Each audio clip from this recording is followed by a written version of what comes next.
Okay, so today is 3/31/19.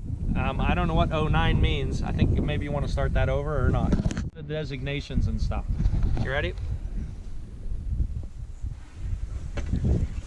Okay, so it's 3/31/19. You notice we were out shooting yesterday. I mean, we started at 5:30 in the morning.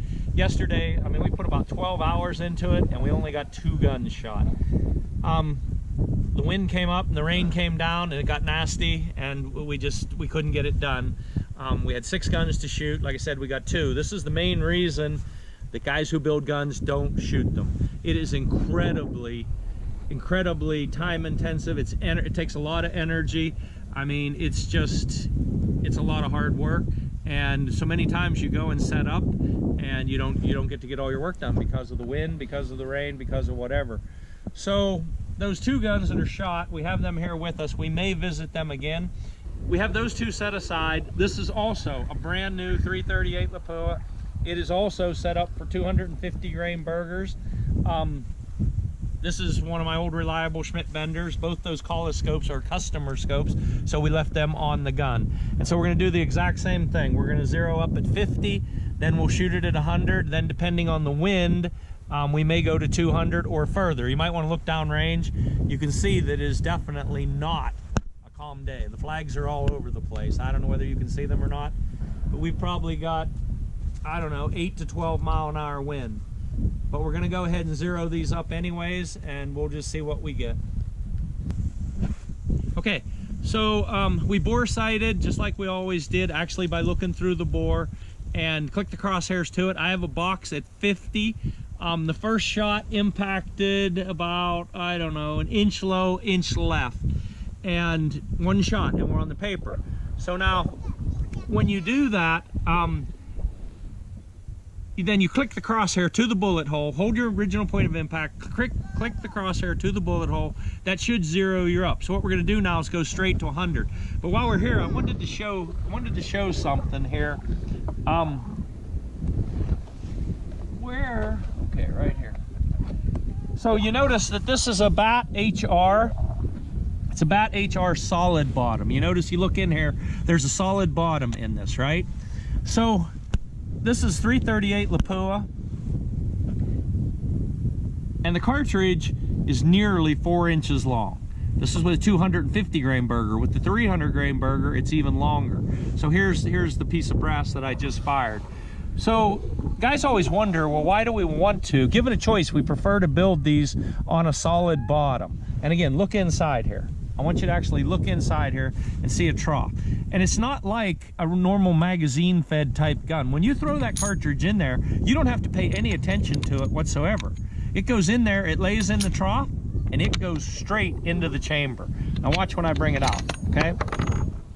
So a great big cartridge like this, the real advantage is, A, it doesn't have to go down in a box. B, it does not have to come up a feed ramp. That means that the tip of the bullet does not have to encounter anything. And when you lay it in there to close the bolt, which I'm not going to do, when you close the bolt, the shell goes directly into the center of the chamber. The bullet never ends up touching anything. So it doesn't matter what the cartridge overall length is, and there's not going to be any bullet damage done. Doesn't matter what the tips are. And it's in my opinion, it is the optimum way to build these big long cartridges. Okay, now we're going to go ahead and put a group on at 100, but you might want to notice it's really windy.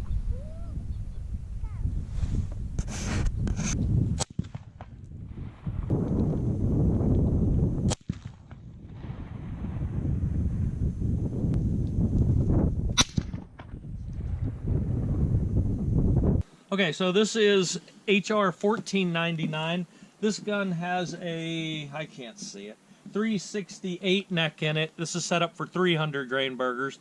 We finished with that other 338 Lapua that was set up with 250s. I mean, that thing shot awesome. So we're going to do the same thing. We're going to get on we already mounted the scope. We took the scope off the other gun. We already mounted it on here. I already bore sighted. I'm going to put one on, and then we're going to go ahead and start shooting groups at 100.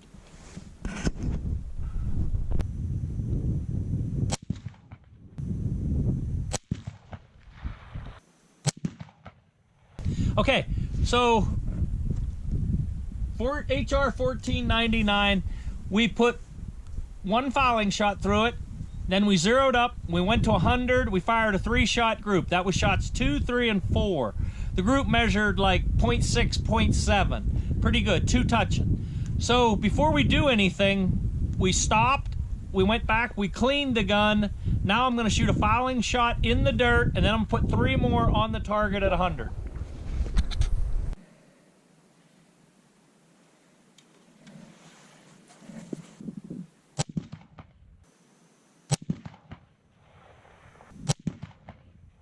Wait a minute, let me put my hat back on. Okay, so I just shot that 3-shot group, so that would have been, oh, I shot put 1 in the dirt, so it would have been 1, 2, 3, 4, 5. That was shots 6, 7, and 8. Is that right? Shot 6, 7, and 8, and it went like, I don't know, 3/10 of an inch. Dang small, really nice group. No load work whatsoever. We've only cleaned the gun twice. What I'll do is I'm gonna quit because there's no reason to burn up this guy's ammunition. So what I'll do is I'll pull the scope, I'll clean the gun, and we'll put it up on the website, and it'll be for sale. And this thing is a total hammer. It's not real fast right now, but it's very uniform. Those shots went 27.62, 27.61, and 27.56. And it normally, the 27.56, so see, that was shot number 2 after the cleaning. The fouling shot was 27.11. So it gets faster, and normally it gets faster, and then it also evens out. So the 27.61, the 27.62, who knows, if I had to fire another one, it might be like 27.63, 64, 65. The point is, very uniform, very accurate. 300 grain bullet smoking out of there.